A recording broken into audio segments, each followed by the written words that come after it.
welcome everyone to Legal Tech Talk. So my name is Frances Anderson and I'm the MD of Network Media. So today I'm actually delighted to welcome a truly insightful panel where we're going to be discussing deepening the conversation of security investment and ROSI, which will be moderated, I should say, let's start that, by Janet Day. So to give an idea of Janet, and she will kindly open it up to the panel and introduce them as well.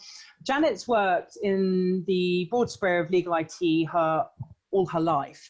Well, majority of her life, I should say, take away childhood. Even her MBA speciality was competitive advantage in the legal profession. So after working in administration at A&O, Janet set up a specialist consultancy practice looking at technology services in their widest sense for law firms. She joined BLP sort of more than 19 years ago, initially as a consultant, but later as the IT director with a wide range of responsibilities. She normally says, if it plugs into an electric socket and does not make coffee, it belongs to me. She was responsible for technology in the broadest sense, including e-commerce activities, knowledge management services, and building and infrastructure. So looking at this session, it's going to be around an hour with questions brought in from, we're hoping sort of through the session. If not, we'll keep it to the end as the flow goes through. So don't be shy. You can put your questions through chat. You can ask them through Q&A or put up your hands. You know, come in and ask a question live to the panel. You're more than welcome. We'll bring you in so you can ask any one of us. So Sarah, Jonathan, Mabel, Joe, Mark, or Janet herself. And it'd be great to have your voice into this debate as well. Now, if there is anything wrong at all, you can't hear anything, or if something's a bit choppy, do let us know through the chat functions and we'll see what we can do. But today, I'm delighted to welcome you all. So thank you for joining us. Janet, I'm passing it through to you. So take charge. Thank you, Frances. And welcome to everybody who's joined us online. And I'm delighted to take part in this event because obviously security in this environment is an increasingly important concern for all of us as we operate in a very diverse environment. Now, I'm incredibly blessed for the panel who know more about this than I do, which is a great thing for me. So I'm going to ask them in turn to introduce themselves. So Jonathan Friedman from Howard Kennedy, could you spend 1 minute saying who you are? Sure. So my name is Jonathan Friedman. I'm head of technology and security for Howard Kennedy. Been in my current role for about 2 years, I think. Responsible for the firm's overall technology architecture and making sure everything fits together. And equally, the other half of my life is running the firm's cybersecurity program. So it's really bringing in technology and making sure that it meets our security standards. So whenever anyone asks me, I kind of describe it as I spend my time thinking about who's out there to get us. I like that. Mabel Harvey from Phil Fisher. Hi, so yes, I'm Mabel.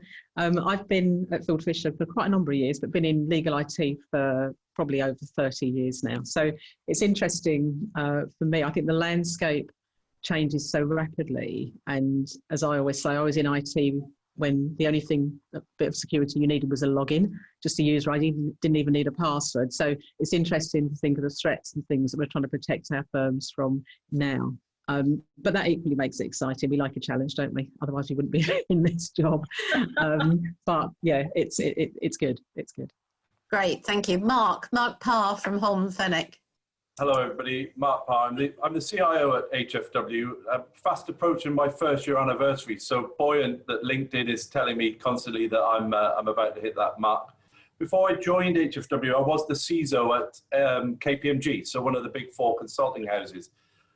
And would I say my focus has changed? Well, no, not really, because I'm still, this conversation particularly about how do I justify the spend on security is still a challenge that I face now. I had it particularly acutely when I was the CISO, but even more so now when it wrapped into my wider CIO budget is you know, how do I justify that spend? So this is a conversation I think is really, really pertinent to anybody in technology at the moment. Thank you, Mark. Sarah from Microsoft. Hi, good afternoon, everybody. So yeah, I'm Sarah Armstrong-Smith. I'm Chief Security Advisor at Microsoft. I've actually been at Microsoft since April. I actually joined 1 week after we went into lockdown. Wow. So I have my entire career in my office, as you can see, so far.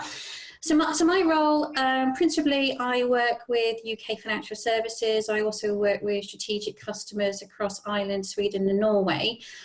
At that C-suite level, so liaising with CISOs, CIOs, and really trying to understand their challenges with regards to digital transformation, cloud adoption, and what's going on, as a result of COVID. And why I'm here today is to really share with you some insights from our customers, not just from the UK, but globally, in terms of what those challenges have been, and more importantly, what we're doing about it.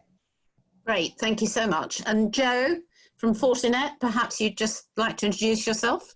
Yes, I'm Joe Robertson. I'm the CISO for Fortinet. Fortinet, we're a provider of security and infrastructure devices, both physical and virtual. And I've been in the telecommunications and the networking and the security business for over 4 decades, and I have the hair to prove that. And I hope that we'll be able to have an interesting discussion here. In fact, should I get started with Please do. Please do. Okay, I'm going to try to share my screen, which should be working now. And if and let's see, the slideshow should be working. So hopefully that looks like what you're all expecting to see. So I'm going to be talking about cost justifying security investments, because security investments, it's not like making other investments in many respects, in that there's not necessarily a actual benefit or cost reduction or revenue increase or anything like that for justifying it. You have to find other ways of justifying it. And as Mark was saying, that is a challenge for everyone. I think everyone on this call is interested in that. Of course, in a firm, we've got to make the investment in front of decisions based on some kind of a return. And you can try to justify security by saying, hey, look, we've just got to have it. I mean, we can't live without security. And that will go only so far. At some point in time, the accountants actually want to see some numbers that are justifying it. So this is an attempt to show that. First off, if you're competing against other investments, they're going to have some kind of an ROI. And there are some investments that we can talk about in security that can have an ROI. It's something that works. If you're doing something like consolidating devices, so instead of having 15 different devices from different companies that are doing different things, and all of them with a separate console and having staff having to look at all that stuff, if you can bring some of those together into either one device or have them all from one vendor and have a single operating console, there are ways that you can say, oh, I am going to reduce costs. I may be able to consolidate maintenance costs because I've got fewer contracts. And so you can use ROI for that. You can use ROI if it reduces the staffing needs in the security operations center, for example, or if you can handle more volume with the same amount of staff. And even investments in something like artificial intelligence can be justified by saying, this is going to free up X amount of time from my security analyst staff, and that's a very expensive resource, and so I can cost justify. That doesn't always work, though. There are lots of other ways that you can be trying to implement security where an ROI doesn't fit. A good example is when you're talking pure protection. How much money does an antivirus bring in? How much is my next generation firewall going to generate in billings? It just isn't. So you're still going to have to justify it somehow. And we've all done all kinds of dancing around. But the nice thing is there is a formula that has been developed that can actually come to the rescue. Of course, the formula is the easy part. Putting in the numbers is where it gets complicated. The formula is called Return on Security Investment, ROSI. It was developed by the ENISA, which is the European Networking and Infrastructure Security Agency. It's about 10 years old, and I've got a link to that we can provide to everybody. It's based on standard ROI, and standard ROI, of course, is the benefit minus the cost over the cost. Okay, but we're replacing the benefit with the potential loss that's avoided or mitigated by whatever we're investing in. Okay, so, and that is called an annual loss expectancy. We're also going to put in a mitigating factor, and I'll talk about what that's for in just a moment.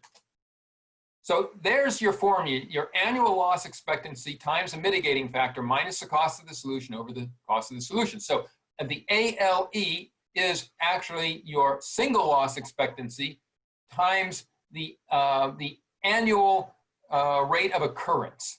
So single loss expectancy is what you think you're going to lose if you have some kind of an attack. So you have to be thinking through, what am I protecting? What is the cost of that protection, or what is the cost of what I'm protecting going to be if it gets taken down, if it gets held for ransom, whatever. And there are different ways of figuring this out. The best ways is if you've actually got internal costs. For example, what is the cost of a billable hour? Estimate how many non-billable hours a potential attack could cost you. And there you've got an information on single loss expectancy. How much are ransomwares going for these days? Is it 20,000 pounds per device, et cetera? That can add up very quickly. And there are also external sources that you can look at that can give you an idea of the costs of different types of breaches on average in different industries. And I've listed one there, the Ponemon Institute, IBM 2020 costs of a data breach report. So first thing you estimate is what's one loss going to cost me, and then you have to estimate how many times is that going to happen every year. And there, if you already know you've been hit by 2 ransomware attacks in the last 2 years, your annual rate of occurrence is 1. If you've been hit by 4 in the last 2 years, your annual rate of occurrence is 2. Okay? And so once again, the best number is one that comes from your history. Hopefully you won't have much history in this case, in which case you can look at some other typical numbers which are available in reports such as the ones I've listed here. Verizon has one, IBM's X-Force, and then national certs are good sources of that sort of information. So the UK cert would be one, and that is listed in a report that I've listed here, the ENISA report, which is all of the European certs.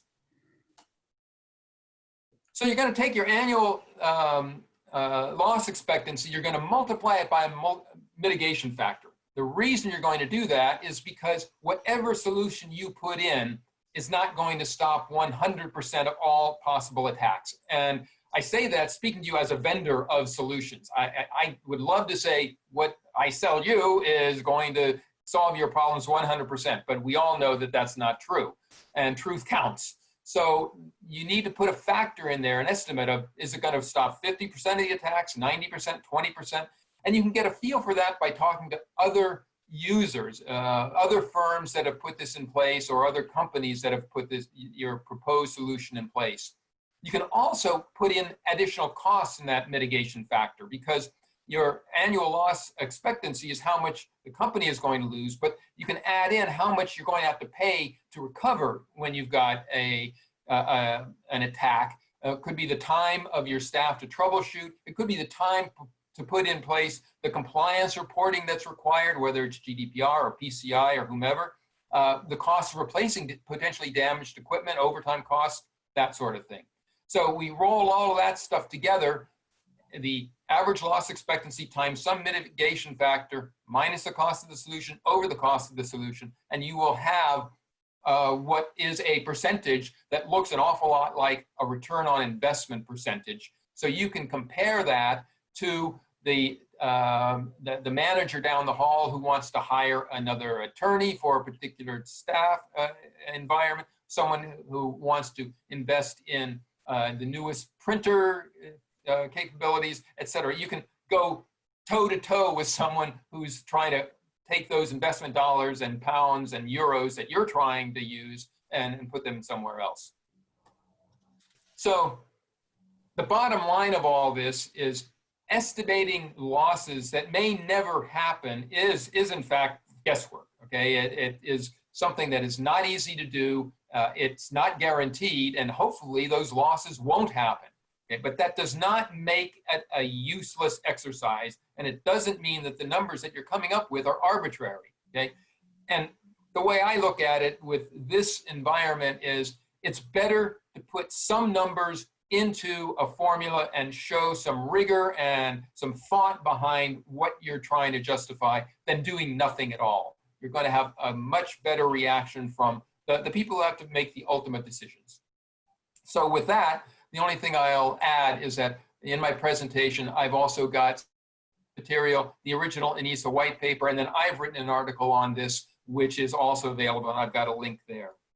So with that, I am going to cease my screen share, and there. Janet, back to you. Thank you so much, Joe, and thank you for that tour de force of taking us through cost justification. I'd also like to thank Chris Toon in the audience for commenting that ale may also mean beer. So I'm pleased that we've managed to share that very relevant remark. I'm going to ask the panel, some of the panel, to comment on Joe's matrix that he's just taken us through. So Sarah, would you be happy to kick off? Yeah, sure, absolutely. And I think what's what's really valid point from what Joe's presentation is actually just how difficult it is to quantify the value of cybersecurity, particularly if you're trying to do it from a cost justification perspective. And I think, if I reflect through the situation that we've been in over the last 5-6 months, speaking to customers, we've gone really past the point, I think, of having to justify to our boards the value of cybersecurity.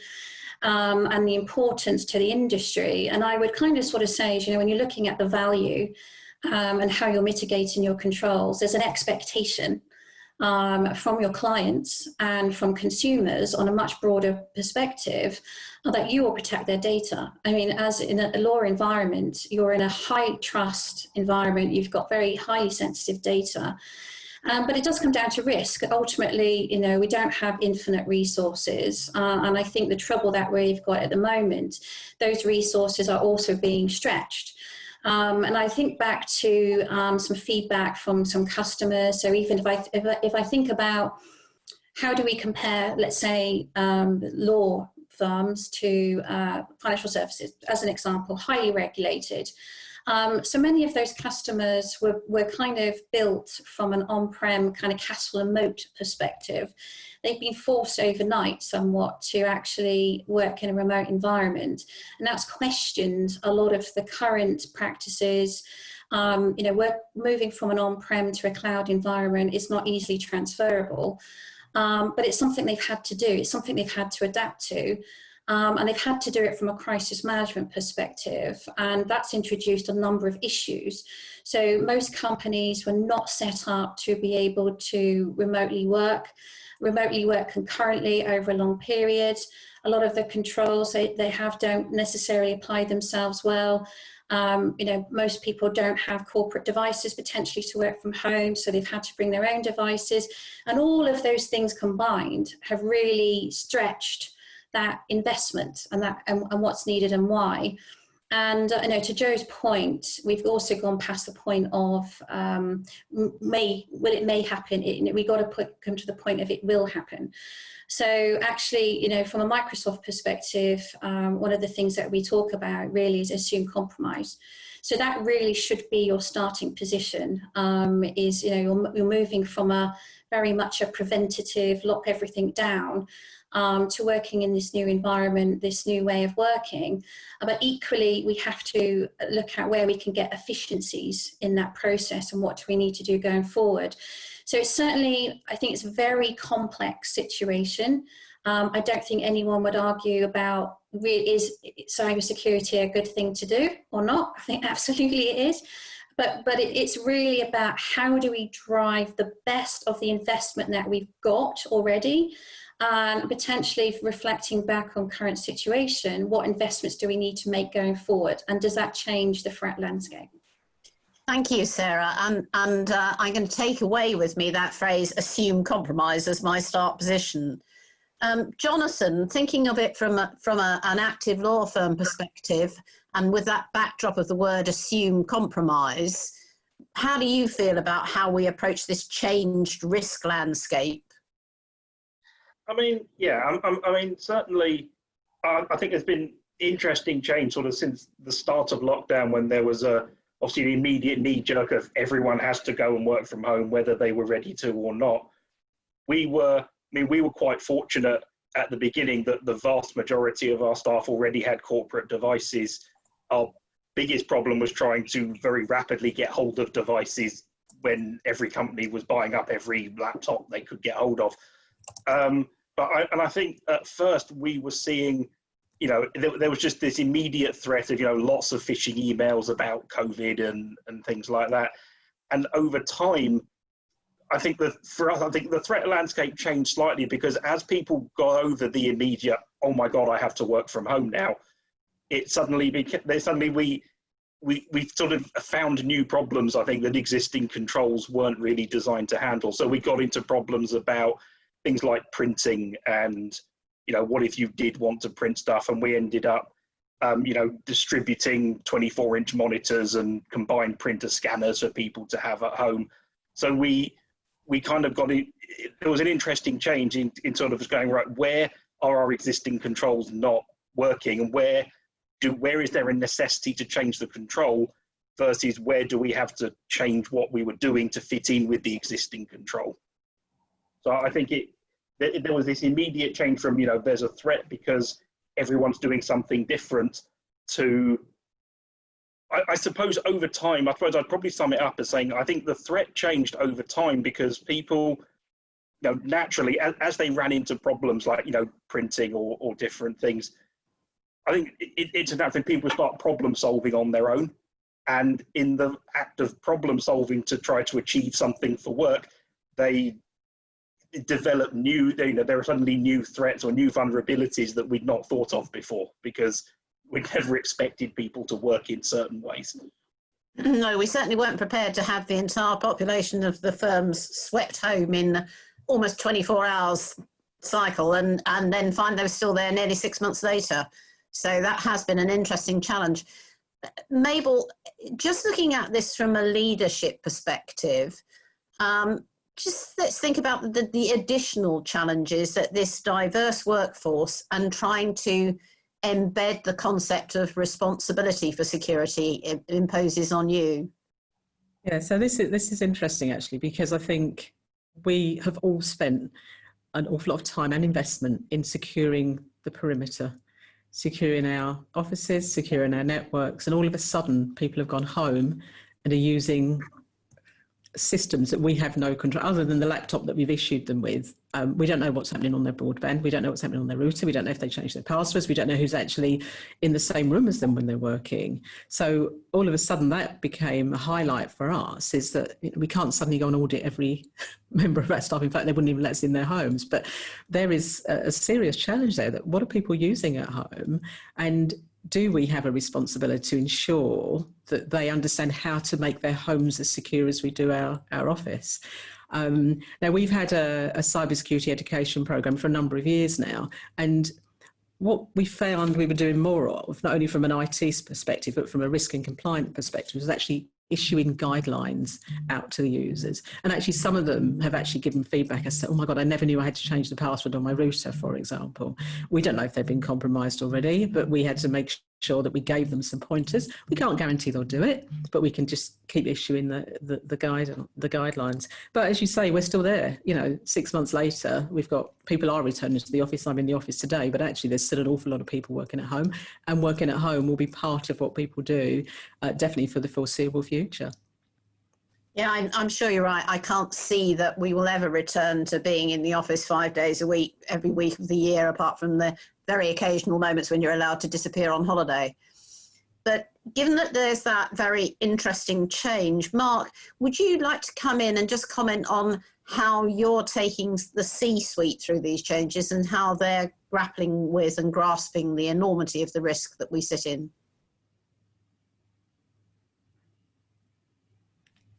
And I'll just come off mute. That's a really, really good question. There's a phrase for 2020, you're on mute. It's going to be it's going to be the motif.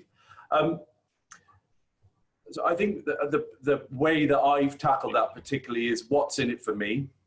So there's very much, we've talked about it a lot here. There were a couple of aspects of this. One, there's the risk management piece. So from a firm perspective, the risk management and our risk landscape has changed. So talking about what that means, so being able to articulate very clearly what I believe those new risks to be, and Jonathan and Mabel both touched on that, our workforce working in a different way, and blimey, as CIO of a law firm, how far is my reach? At what point do I stop my delivery? So that's been quite a conversation. But I think the real value that I've used to be able to unlock this, and Sarah touched upon it, is the client expectation. Yeah. And certainly what I'm noticing in the legal sector now is much more of our clients starting to demand that you are meeting certain standards. They're starting to demand these things. And when I was at KPMG, we were very used to that because we worked a lot in the financial services sector. So FS industry very much ahead of this, and we had vendor supplier questionnaires regularly. We're just starting to see that ramp up in legal now. So I think for me, it's been about demonstrating where security becomes a differentiator for my firm. So how does HFW, in our congested space, how do we make ourselves the firm that is trusted by our clients? And security is the tenant there. They all have an expectation that you're going to meet certain standards, but it's how you demonstrate that you are beyond that, that you are more advanced, that you are thinking about how your people are operating. And that's been the story that I've told, certainly with my management board and my senior leadership, around the place where HFW wants to find itself and how we take them on that journey. Thank you very much. And Mark, that was very timely because in fact we had a question that floated in and then got picked up and said, it's been responded to. Yes, clients are asking for this. But because we're living in such a complex environment, Joe, I'm going to come back to you if I may and ask you to talk to us a bit about how do you analyse what the external and internal threats are, and how do you think about prioritising them? Well, I think that's the key question in trying to keep ahead. You need to have. I believe it's important to keep a threat log and to have to be aware of what the key and the fundamental business assets are.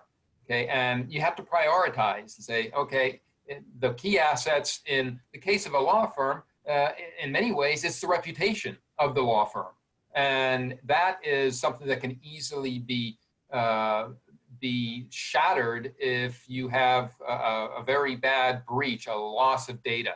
So to me, it's really in any organization, what you need to be doing is taking a look at what are the key assets that must not be tampered with, and work out from there as a series of concentric circles as to what are the key tools. One of the things that I think that this year has really shown is that with the attack surface growing so much, with so many people working out of the house, and as Mabel was saying, not knowing what's going on the local network and the broadband in the user's home, is having tools and endpoint protection that really can give you as the CIO or CISO a view into at least what that device is doing on the users, on your employees' home network, so that you can see what's going on and block any bad threats that are coming in. So endpoint protection is one of the key areas to protecting the whole environment, because as Mabel was saying also, we used to put everything around the perimeter. Well, the perimeter is now in everyone's home. It's in a Starbucks. It could be almost anywhere. And so you have to look at things from a very different point of view. Thank you for that. Jonathan, can I ask you to come in and just think about that threat analysis from how you approach discussing that internally in a law firm? Yeah, we were certainly looking for better ways to, you know, to present this information. What we've now done is to approach it. We basically produce a cyber dashboard on a monthly basis, which, you know, on sort of at the bottom level shows, you know, the number of pieces of malware that were blocked, the number of malicious emails that were blocked, and that kind of thing, leading up to. And what we basically did was to say, well, we're going to set several key metrics: workstation patch levels, server patch levels, amount of internet traffic that was fully isolated through the filtering system, and bits and pieces, and basically on each of them have effectively a traffic light system to basically say, well, to present it to the business, we're going to say these are our key cyber metrics. This is where, and they obviously go back to our risk matrix, and basically say, you know, these are our key metrics, and where we're at in terms of meeting them. And I think this is where the return on investment thing I really quite like, because it's a lot more quantitative than what we've been doing so far. But yeah, I mean, basically what we've been doing is to, you know, sort of analyze the threats that we're seeing from, you know, either from sort of direct attacks that are blocked, or from threat intelligence feeds, and basically feed that into a traffic light dashboard, and sort of link that back to our risk matrix to say to the business, you know, this is where we're seeing a trend in a particular area, so we'd like to target investment to match that new threat profile. That's very interesting. So that's you're using a report of what you've successfully protected them from to help encourage the investment going forward. Mabel, can I ask you to come in on that? Yeah, I mean, that's an interesting approach. And I think that from our perspective, I mean, I'm going to talk about, say, the last 3 years, because we've actually had a roadmap of projects from the security side. And I think in the beginning, it was quite easy, because actually there was some things we just had to do. Then there was a middle ground where it was like, okay, you're spending all this money, we're not actually seeing anything for it. So it's a bit like your insurance policy, isn't it? You're paying your insurance, you hope you don't see anything for it. And so that got to be a bit of a difficult point, because the costs of the tools were going up. We're a large firm, so the cost of the tools were going up, and the business cases were being questioned. So we took, I mean, just to clarify that, although I'm in IT, our InfoSec team fall under the risk and compliance team, but we work together as a group. And I think, to be fair, I like it that way, because the risks aren't just IT risks, there's other risks in the business that they need to manage. So that works really effectively for us. But we've worked together on business cases, because typically the tools we would want to deploy were going to be put onto the network of systems. And in the end, what we decided was that we have a meeting with the managing partner on a regular basis, pretty monthly, I think, sometimes more frequently. And we would talk through the business cases with him.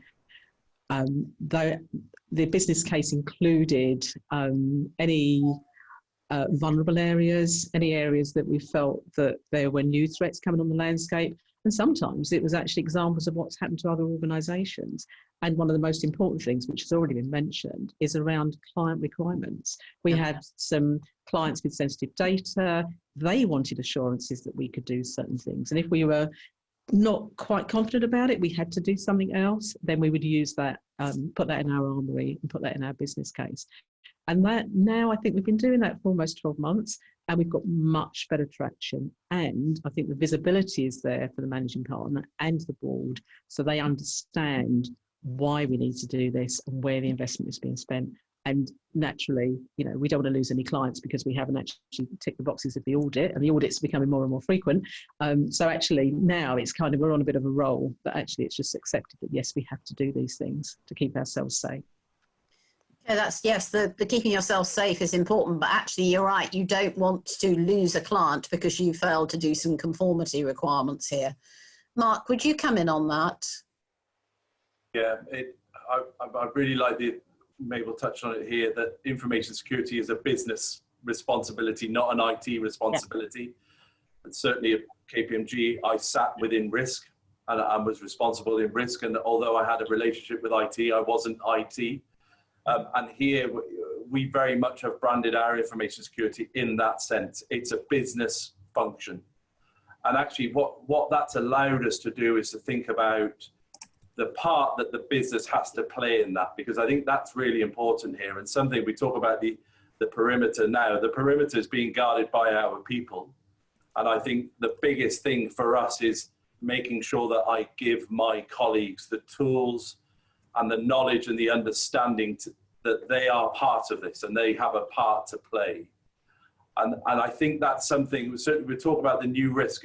It's wonderful that the biological interface to my system is the bit where I get the most problems. They're the people, they're the ones that will find a really unique way to do something that I haven't even considered. And whether that's taking an MFD home, or whether that's pulling apart the network because they're at home and they think they know better, that's what happens. So certainly for me now, it's much more around, I'm less inclined to think about the tin that sits on the end of the wire, and I'm more likely to think about the person and how they're interacting with the system. And one of the things I would say is security has got to be the golden thread that weaves throughout everything they do. But it's got to make sure that we can enable them to do what they want to do, that they can still deliver the services to our clients that our clients need in a secure and safe way.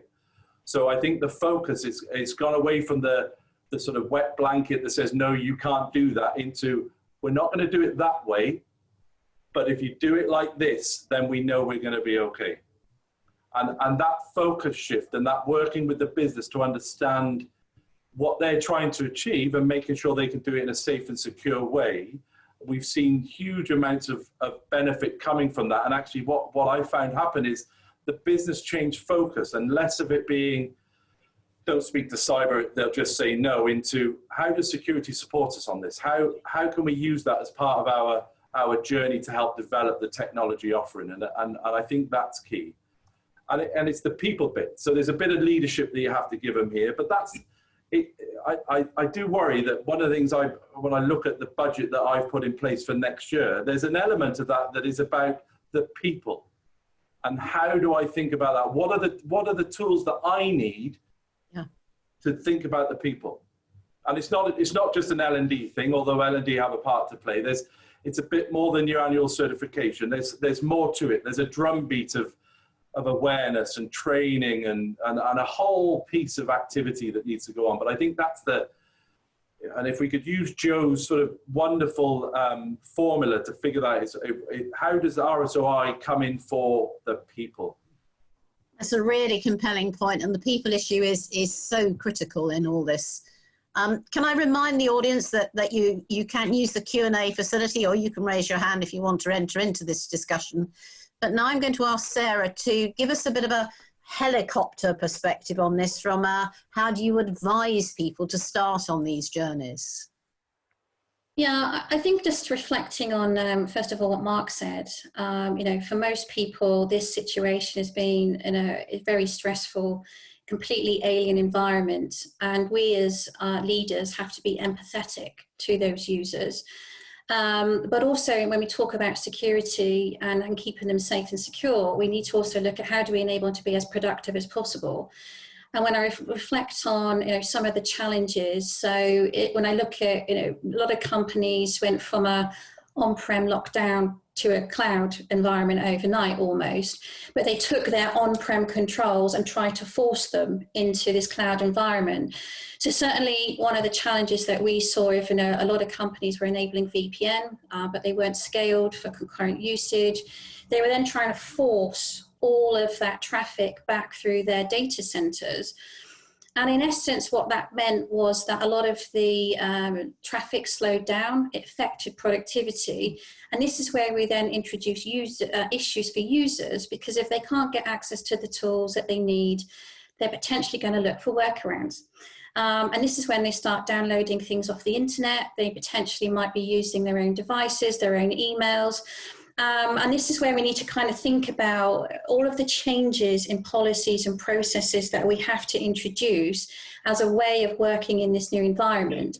So to keep those users as productive and secure and as happy as possible, all of the security layers need to be working in the background. And I think that being empathetic is also really critical when we consider the impact of insider risk. Because I think a lot of the focus from a security perspective is assuming external breach. And that's still very valid. I mean, certainly in terms of what we've seen, if I think about some of the analysis that's been done through our own threat intelligence team over the last 3 months, what they identified was actually is an increase in COVID-related phishing laws, but not an increase in totality. And what it means is that, you know, when we think about phishing attacks, when we think about how cyber criminals exploit the crisis, is because they're trying to get users to change their behavior. They're trying to get them to do what they wouldn't normally do. They're more susceptible to making mistakes, you know, even though we might tell them time and time again, do not press links, do not do these things. And actually, this is what we're looking at is a build-up of that stressor. So they would have typically stressors anyway. So, you know, if they're having poor performance, if they're looking at the prospect of redundancy, they're leaving. Add into that the whole issue of COVID.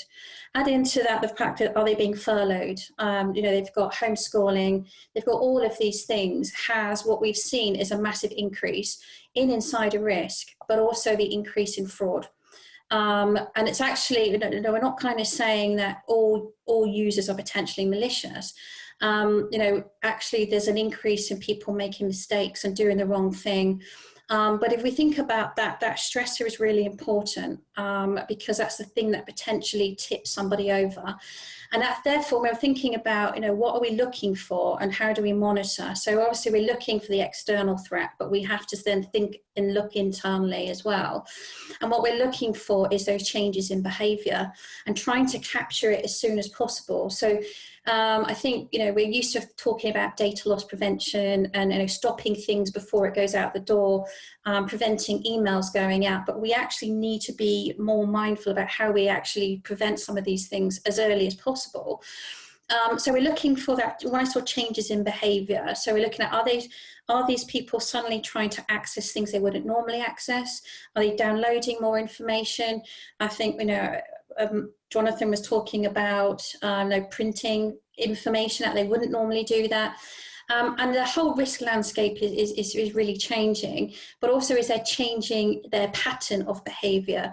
So are they trying to change file names? Are they trying to take information out? And it's understanding of that anomalous behaviour and those changes that we need to be mindful of. And this is why I keep coming back to the point of being empathetic. And actually making sure that we're checking in regularly on those users. And we need to really look at how do we turn those from what historically has been the weakest link into the strongest link.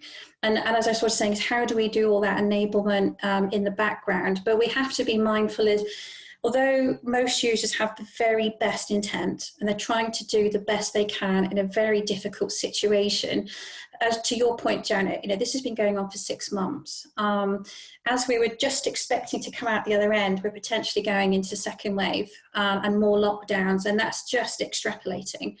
So, you know, and I think the other challenges that certainly that we're seeing as well is that rush to get people online as quickly as possible have introduced potential gaps in security and governance controls, and we can't lose sight of that. So at some point, you have to move out of this crisis management and circle backwards and say, okay, we're going to be working like this for a prolonged period, or a hybrid where we might have a mix of people going back into the office, working remotely, and how long is that going to continue for? And therefore, how does all of our security, how does that landscape change? And, you know, when we're talking about therefore what to invest in, and how do we get that return, it has to be, I think, again, to Mark's point, is protecting that user base as much as possible. And you bring in a very good point there, because as we talk about the people and our users, we also have to think that we are part of an eco-structure, which is a combination of us, our clients and our suppliers. And all of this needs to be managed in this process. And Mabel, when we had a pre-chat at the end of last week, one of the things you brought up was a bit about supplier management. And I wonder if you'd like to come in on that. Yeah, so I think one of the things we have been doing is looking back at a lot of our contracts. Now, we've had some suppliers for many years, And we meet with suppliers on a regular basis, and we have to make sure that actually they're keeping up with what they need to do on their systems that they're supplying to us. And actually that it's okay us doing our, putting in our accreditations and making sure we've got the right tool sets, but actually they're delivering services to us or delivering software to us. We need to make sure that they're on the same page. In fact, often we want them to be better than us. And if they're not, then we question whether it's a viable supply to continue with. So that is a challenge, especially if we haven't, just as an industry, some of our technology that we've been using for a very, very long time. We've all got the similar DMS systems and PMS systems. And actually, it's really important that the suppliers are actually taking some sort of control over this. I think one area I found was a bit of a trigger for some of the conversations was around GDPR.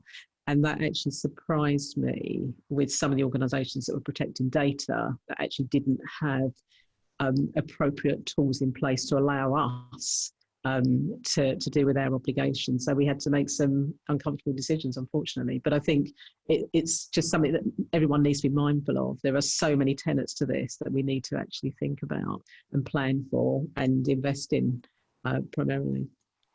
And that ecosystem point, I think, is important at all sorts of levels. And Jonathan, I'm going to ask you to come in to talk a little bit about the supplier point, but also perhaps, because the questions come up from the floor, about how do people identify suppliers on whom they can rely? How do you go about that selection process? For me, when going through the selection process, obviously it varies depending on the level of data sharing that's going on with that supplier. But we have a due diligence process that we'll go through. So we now have in place a standard due diligence process for cloud vendors. So what we will basically do is, obviously we have an internal data classification, and then the level of data or the classification of the data that we're sharing with a particular supplier will then define the amount of the severity is probably not quite the right word, but the severity of the due diligence that supplier will need to go through and the level that it will need to go through. So, so obviously exactly as Mabel said, it's about what our suppliers are doing, and to a certain extent it's about our suppliers, because obviously it's which cloud services are our suppliers using, and obviously we will get into that with them, and obviously it will depend on how far we're going. So there'll be a standard level of the normal due diligence you would do for any supplier, but then we'll start to go, well, we'll want to see copies of all of their security policies, and they'll need to fill in the questionnaire, and depending on if who their cloud suppliers are, there may be more questions and more due diligence to do. And it's difficult. GDPR was absolutely the kickstart for this, and it's difficult because obviously it's how far down the chain do you go, because it's your third parties and fourth parties, and it's certainly a very active area. Okay, that's very helpful. Mark, I wonder if you want to come in on this supply chain point. One of the things that's in my mind throughout this is, as well as looking at how compliant one's suppliers are, we're working in an environment of increased financial risk and increased financial uncertainty. So one always needs to see if one's supply chain is secure. Are they going to be there tomorrow? Yeah, that's going to be part of your consideration, certainly. One of the challenges that we face, certainly at HFW, is I don't have a vast GRC team, so it'd be great if I have a governance, regulatory and compliance team that could look after this, is who does this work? So actually, whilst we might have questionnaires that we send out to our supply chain, who goes on site and visits them? Who spends the time with them? And HFW has a global footprint. So some of my suppliers are around the world. So whilst that might have seemed like a viable option for PAR to do his world tour, to go and do his supplier vendor checks last year, that certainly isn't where we are now. So there is a shift in how we do this, or there is a requirement for us to shift how we do this. But you're absolutely right, Janet. One of the things we now have to consider, and we had this discussion internally yesterday, was the financials of an organization are as vital to your decision about taking them on. And I noticed one of the questions somebody's raised about vulnerabilities. that is a separate question in what our preferred supplier list would be and our recommendations. But there is a discussion now that says for vendors and suppliers, unless they are one of the big players, so it's great to have Sarah here representing them, I wouldn't worry particularly about their financials. But if I'm going to take on a niche supplier or a smaller organization, I need to think about where they're sitting in the market and their viability when we continue on through this current situation, without a doubt. And it's a new conversation, because I don't think we thought about that before. We would have before gone through, right, I'll use the NIST framework, or I'll use the ISO framework, and that will be the foundation for my questionnaire. We're now having to think about how do we judge them in a slightly different way. And it swings you back, I think, to your procurement process, which is part of your risk management processes and how you go through vendor and contract management. And actually what we're taking the opportunity to do at HFW is rethink all of that. So we've gone through a bit of a sort of risk management refresh and started to think about how we reframe our risk management across the enterprise. And then from that, we're starting to pull out all the other aspects that are thinking about contract and commercial management and how that impacts. Because all of these things actually will fundamentally reach into every area of the business. And I think one of the things I've most enjoyed as a challenge is seeing how, as a business for us, we've stopped thinking in our stovepipe sort of support function. So I've stopped thinking of technology, and I'm starting to think of my value add is to think about technology across the business and the impact that has. And that's been really a really interesting evolution here. And I've really enjoyed the challenge that that's brought.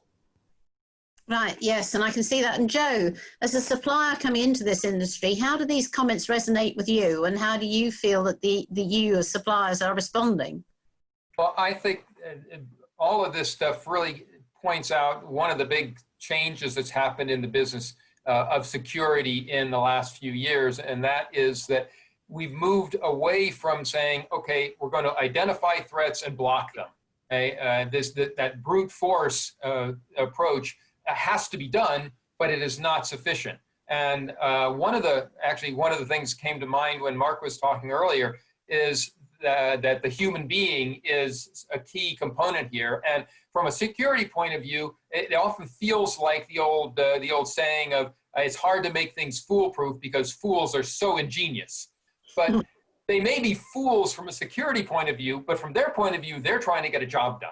And we need to look at it from there. And that's why the change that's happening now is so much more of behavioral analysis is happening. And we're able to do user and entity behavioral analysis. We can do it at a network level. We can do it at an individual workstation level. And what that allows us to do is say, something's not right here.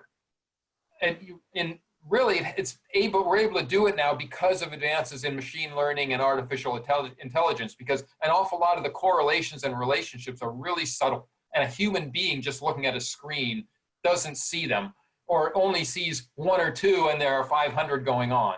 So from my point of view as a vendor, what I'm seeing an awful lot of is that being able to block threats, that's table stakes. The organizations that are really advancing and protecting themselves at best are making those investments in behavioral analysis and artificial intelligence, which lets them do more with less staff. Okay, that's really helpful. And Sarah, just perhaps you could comment briefly on this from an advisor supplier perspective before we move to the questions that have come in from the floor. Yeah, I mean, let me just sort of touch on to what Joe was saying there about, when you look at the hyperscale of Microsoft. And so Microsoft actually invests over $1 billion a year in security alone across all of their cloud environments or all of their infrastructure. And just to put that into perspective, so we collect and analyze over 8 trillion signals a day. Across all cloud platforms globally, all devices, all authentication requests, and also Xbox. So we have to cut through that noise. So we use massive amounts of machine learning, analytics, and what we're trying to do is turn that all into actionable intelligence. And I'm going to hazard a guess and say most people on the call, most firms will be using sort of Microsoft Office as an example. So the way that that feedback loop works, if you're utilizing those products and services, so all of that intelligence, all of that analysis is actually in a constant feedback loop. Hence why you get patches every Tuesday. But I would, I would just kind of take that, as well as, I think one of the points that Mark touched on really is about, one of the best probable things you could do to reduce your risk and to get some oversight is to move to the cloud. And the reason I say that is because when you go to the cloud, it becomes a shared responsibility. So actually you don't have to have the overheads of trying to manage your own infrastructure, your own networks, and all of those things that come with it. So if you're struggling with resources, you're struggling with, where to prioritize all of those things, by putting a lot of your services and data into the cloud, a lot of those things are automatically taken care of for you. Obviously, it doesn't resolve all your issues. You're still accountable for your data and your users. But actually, when we go full circle and we think about, where do you get your best return on investment?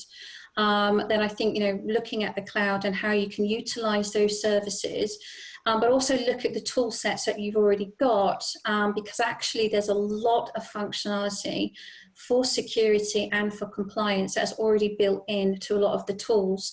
But you actually have to enable it. You have to turn it on.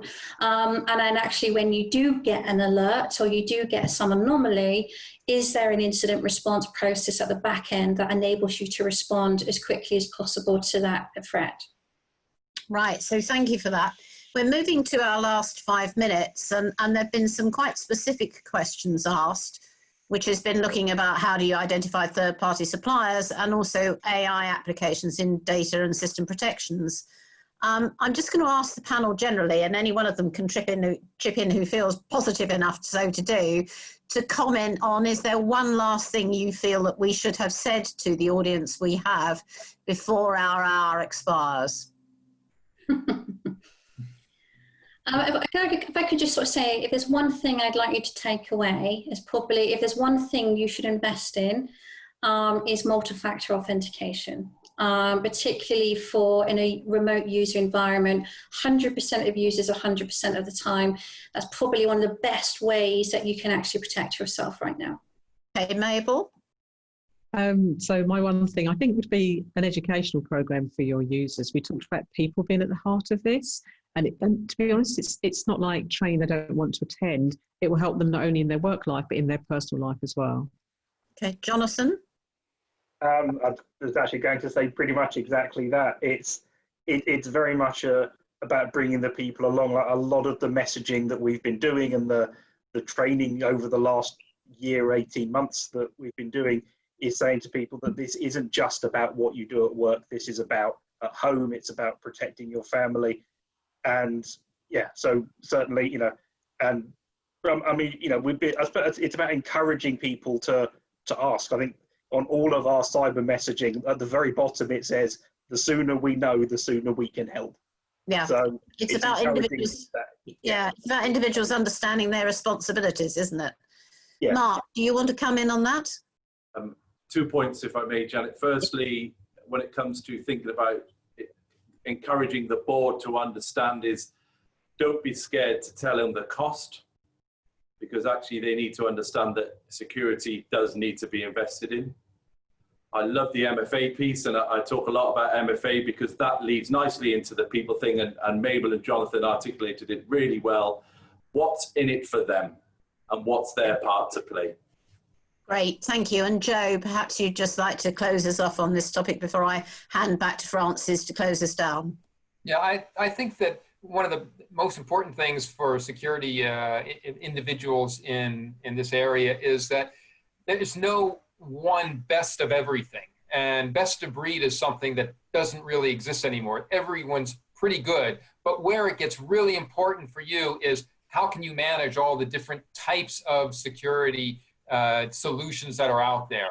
And so having fewer vendors is better, and having vendors that can talk to each other so that the devices can interoperate. A good example, actually, I'll finish with this, is Microsoft and Fortinet were Fortinet is one of Microsoft's partners of the year in cloud this year, because we have interfaces and we have devices, virtual devices that interact very, very well together and are easy to use and complement each other. And that's crucial, because you can't have 50 different vendors and different consoles and things like that when you've got a staff like Mark was saying his is. Yeah. So thank you for that. I'd like to thank my panel. As I feared, we could talk about this for several hours rather than just 1 hour. But I'm so grateful to each of you, in no particular sequence, to Sarah, Mark, Jonathan, Joe, and Mabel. Thank you for taking part in this. And Francis, can I ask you to close this down? Absolutely. I'm just wondering, I do believe we ignored Nick Toft, who brought in a question earlier. So sorry, Nick, we did. It was in there, but a lot of chatter has been happening in the question. So if you don't mind, the panel, just a quick thing. He has asked on about client confidence, how do you suggest identifying, responding to a breach? But also, is an incident response retainer still an optional nice to have, or is this now seen as an essential business insurance? I'm certainly happy to answer the question on how do you tackle the breach. I think you've got to tell your client immediately. The biggest tenet in this is trust, and they will be trusting you with their data. And if you tell them, but have a very clear plan about what you're going to do, your client will far appreciate that. And very much to Jonathan's note, that what he tells his people is the same as what you tell your client. The sooner they know, the sooner something can be done about it. So I certainly, having had to tell in my previous role at KPMG, having to inform the ICO and having to inform clients is a difficult conversation, but you absolutely have to have that conversation. And I think that's probably one of the biggest challenges for any sort of CISO or risk management team that are managing information security, is knowing that you have to stand up to the plate in that occurrence. If I could jump in there, when I talk to CISOs from other companies and other market segments, I say when you have a breach, the first call you should make is to your attorney, to your lawyer. Okay, because of exactly those sorts of issues, and they can advise you on how best to approach all of the necessary sources. Brilliant, thank you. Thank you. Francis?